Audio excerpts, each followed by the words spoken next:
ಮುಂದೆ ನಾವು ಶುದ್ಧಿ ಅಂತ ಹೇಳ್ತೇವಲ್ಲ, ಶುದ್ಧಿ ಆಗಬೇಕು ಅಂತ, ಅದಕ್ಕೆ ಏನು ಹೇಳ್ತೇವೆ, ಶುದ್ಧರಾಗೋದಕ್ಕೋಸ್ಕರ ಸ್ನಾನ ಮಾಡೋದು ನಮ್ಮಲ್ಲಿ.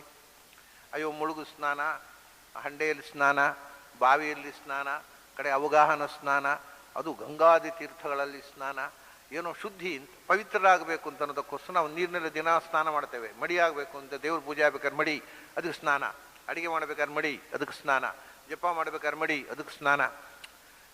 ಈ ಮಡಿ ಅಂದರೆ ಏನು? ಇದರ ಬಗ್ಗೆ ಹೇಳ್ತಾರೆ, ಗಂಗಾ ತೋಯೇಶು ಸರ್ವೇಶು. ಅವ್ರು ಹೇಳ್ತಾರೆ, ಆಮೇಲೆ ಮೃದ್ಭಾರೈಹಿ ಗಾತ್ರಶೋಧನೈಹಿ, ಇಡೀ ಗಂಗೆಯ ನೀರನ್ನು ಪೂರಾ ಹೊಯ್ಕೊಂಡ್ರೂ ಮಡಿ ಆಗೋಲ್ಲ. ಗಂಗಾ ನದಿಯ ನೀರನ್ನೆಲ್ಲ ಹೊಯ್ಕೊಂಡ್ರೂ ಕೂಡ. ಆಮೇಲೆ ಮೃದ್ಭಾರೈಹಿ, ಮೈಗೆ ಎಷ್ಟು ಮಣ್ಣು ಹಾಕಿ ತಿಕ್ಕಿ ತಿಕ್ಕಿ ತಿಕ್ಕಿ ಮಣ್ಣೆಲ್ಲ ಕೆಮ್ಮಣ್ಣೆಲ್ಲ ತಿಕ್ಕಿ ತೊಳ್ಕೊಂಡ್ರು, ಗಂಗೆ ನೀರನ್ನೆಲ್ಲ ಕೊಡದಲ್ಲಿ ತೆಗೆದು ಹೊಯ್ಕೊಂಡ್ರು ಕೂಡ ಮರ್ತ್ಯ ದುರ್ಗಂಧ ದೇಹೋಸೌ ಭಾವದುಷ್ಟೋ ನ ಶುದ್ಧತಿ. ಈ ಶುದ್ಧಿ ಆಗೋಲ್ಲ. ಏನು ಭಾವದುಷ್ಟ? ಯಾವಾಗ ಶುದ್ಧಿ ಆಗೋಲ್ಲ? ಮನಸ್ಸಿನಲ್ಲಿ ಅಶುದ್ಧಿ ಇದ್ದರೆ, ಕೆಟ್ಟ ಯೋಚನೆಗಳು ಮನಸ್ಸಿನಲ್ಲಿ ತುಂಬಿದ್ದರೆ, ಕೆಟ್ಟ ಭಾವನೆಗಳನ್ನು ಮನಸ್ಸಲ್ಲಿ ತುಂಬಿಕೊಂಡು ಎಷ್ಟು ನೀರು ಹೊಯ್ಕೊಂಡು ಏನೂ ಉಪಯೋಗ ಇಲ್ಲ. ನಿಜವಾದ ಶುದ್ಧಿ ಎಲ್ಲಿರಬೇಕು? ಮಡಿ, ಮನಸ್ಸು ಮಡಿ ಆಗಬೇಕು. ಶುದ್ಧವಾದ ಮನಸ್ಸು ಇದ್ದಾಗ ಮಾತ್ರ ಇವೆಲ್ಲ ಮಡಿ. ನೀರು ಹೊಯ್ಕೊಂಡ್ರೆ ಮಡಿ, ಇರದೇ ಇದ್ರೆ ನೀರು ಹೊಯ್ಕೊಂಡು ಮಾತ್ರ ಅಲ್ಲಪ್ಪ, ದೇಹ ಆದ್ರೂ ಮಡಿ ಆಗತ್ತಲ್ಲ, ಮನಸ್ಸಲ್ಲ. ಅದಕ್ಕೆ ಹೇಳಿದ್ರು ಮರ್ತ್ಯ ದುರ್ಗಂಧ ದೇಹೋಸು ಅಂತ. ನೀನು ಎಷ್ಟು ಗಂಗೆ ನೀರನ್ನು ಹೊಯ್ಕೋ, ಆದರೆ ಒಂದು ಸ್ನಾನ ಮಾಡಿ 1 ಗಂಟೆಯಲ್ಲಿ ಮೈಯಲ್ಲಿ ಬೆವರಿದ್ರೆ ವಾಸನೆ ಬರಲಿಕ್ಕೆ ಶುರುವಾಗುತ್ತೆ. ಎಲ್ಲಿ ಹೋಯ್ತು ಮಡಿ ಅಂತ. ದುರ್ಗಂಧ ದೇಹೋಸವು, ಎಷ್ಟು ನೀರು ಹೊಯ್ಕೊಂಡ್ರು ಬೆವರಿದಾಗ ವಾಸನೆ. ನಾವು ಹಾಕೊಂಡದ್ದು ಒಳ್ಳೆಯ ಸೆಂಟಿನ ನೀರು ಆದರೂ ಕೂಡ ಅದು ಮೈಯಿಂದ ಬೆವರಾಗಿ ಬರುವಾಗ ವಾಸನೆ. ಹಾಗಾದರೆ ಎಷ್ಟು ದುರ್ಗಂಧ ತುಂಬಿದೆ ಈ ದೇಹದಲ್ಲಿ, ಎಷ್ಟು ಕೊಳೆ ತುಂಬಿದೆ. ಏನು ಮಡಿ? ಮರ್ತ್ಯ ದುರ್ಗಂಧ ದೇಹೋಸೌ ಭಾವದುಷ್ಟ. ಆದ್ದರಿಂದ ಮಡಿ ಅಂದರೆ ದೇಹವನ್ನು ಅದು ಕ್ಲೀನ್ ಮಾಡಲಿಕ್ಕೆ ಆಗೋದೇ ಇಲ್ಲ. ನೀವು ಎಷ್ಟು ನೀರು ಹೊಯ್ಕೊಂಡು ಒಳಗಿಂದ ಮಲಮೂತ್ರವೇ ಇರೋದಲ್ವ, ಅದನ್ನ ಈ ದೇಹವನ್ನು ಕ್ಲೀನ್ ಮಾಡಲಿಕ್ಕೆ ಆಗೋದಿಲ್ಲ, ಅದು ಭ್ರಮೆ. ಮತ್ತೆ ಮನಸ್ಸನ್ನು ಸ್ವಚ್ಛ ಮಾಡು, ಅದು ಮಡಿ. ಭಾವದುಷ್ಟ ನ ಶುದ್ಧತಿ. ಮನಸ್ಸು ಸ್ವಚ್ಛ ಇಲ್ಲ, ಮನಸ್ಸು ಕೆಟ್ಟದ್ದಾಗಿ ಏನೇನೋ ಕೆಟ್ಟದ್ದನ್ನು ಯೋಚನೆ ಮಾಡಿದರೆ, ಮಾಡಬಾರದ ಯೋಚನೆಗಳು, ಕೆಟ್ಟ ಯೋಚನೆಗಳು, ಯಾರ್ಯಾರ ಬಗ್ಗೆ ಕೆಟ್ಟ ಭಾವನೆಗಳು, ಅವರು ಹಾಗೆ ಇವರು ಹೀಗೆ, ಇದ್ದವರ ಬಗ್ಗೆ ದ್ವೇಷ, ಅಸೂಯೆ, ಮತ್ಸರ, ಇದೇ ತುಂಬಿದ್ದರೆ ಮನಸ್ಸಿನಲ್ಲಿ, ಏನು ಗಂಗಾ ತೋಯೇಶು ಸರ್ವೇಶು, ಪೂರ್ತಿ ಗಂಗೆಯ ನೀರನ್ನು ಮೈಗೆ ಹೊಯ್ಕೊಂಡ್ರು, ಕೆಮ್ಮಣ್ಣು ಪೂರ್ತಿ ಮೈಗೆ ಹಚ್ಚಿಕೊಂಡು ತಿಕ್ಕಿ ತೊಳೆದ್ರು, ನ ಶುದ್ಧತಿ, ಮಡಿ ಆಗೋಲ್ಲ. ಮತ್ತೆ ಮಡಿ ಅಂದರೆ ಏನು? ಭಾವಶುದ್ಧಿ ಪರಂ ಶೌಚಂ ಪ್ರಮಾಣಂ ಸರ್ವಕರ್ಮಸು. ಯಾವುದೇ ಒಂದು ಕರ್ಮ, ಅದು ಜಪ ಇರಲಿ, ಪೂಜೆ ಇರಲಿ, ಹೋಮ ಇರಲಿ, ಹವನ ಇರಲಿ, ಅದು ಮಡಿಯಾಗಬೇಕು ಅಂದರೆ ಪರಂ ಶೌಚಂ ಯಾವುದು?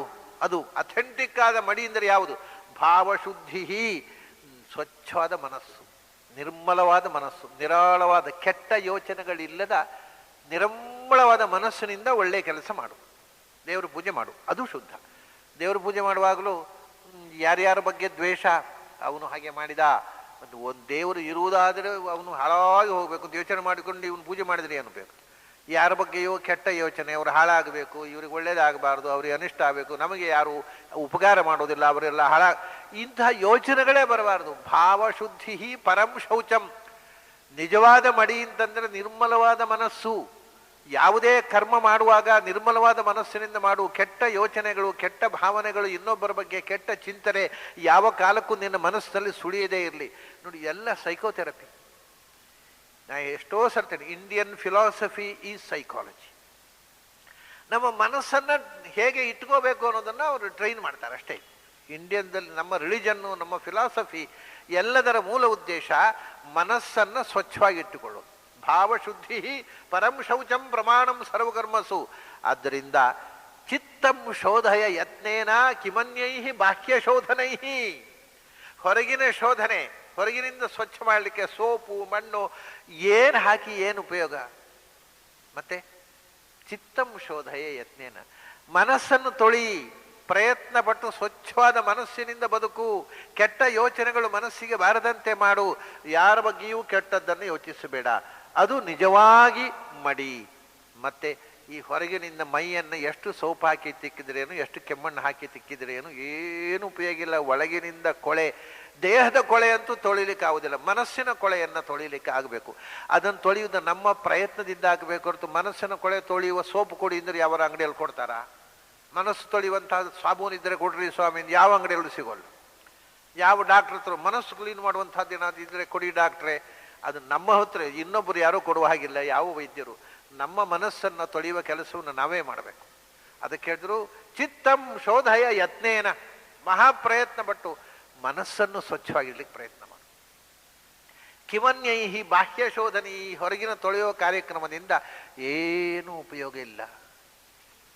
ಯಾಕೆ ಅಂದರೆ ಹಿಂದೆ ಹೇಳಿದರಲ್ಲ, ಎಷ್ಟೋ ಜನ್ಮದ ಪಾಪಗಳು ಅದನ್ನೆಲ್ಲ ಪುಣ್ಯ ಹೊತ್ತುಕೊಂಡು, ಆ ಕರ್ಮದ ಭಾರ ಹೊತ್ತುಕೊಂಡು ನಾವು ಈ ಜನ್ಮಕ್ಕೆ ಬಂದಿರ್ತೀವಿ. ಆ ಪ್ರಾರಬ್ಧ ಕರ್ಮ ನಮ್ಮಿಂದ ಏನೇನೇನೇನೋ ಮಾಡಿಸ್ತಾ ಇರುತ್ತೆ. ಅದರಿಂದ ಪಾರಾಗುವುದಕ್ಕೆ ಆದಷ್ಟು ಶರಣಾಗತಿ, ಸ್ವಚ್ಛವಾದ ಮನಸ್ಸಿನಿಂದ ಭಗವಂತನ ಚಿಂತನೆ,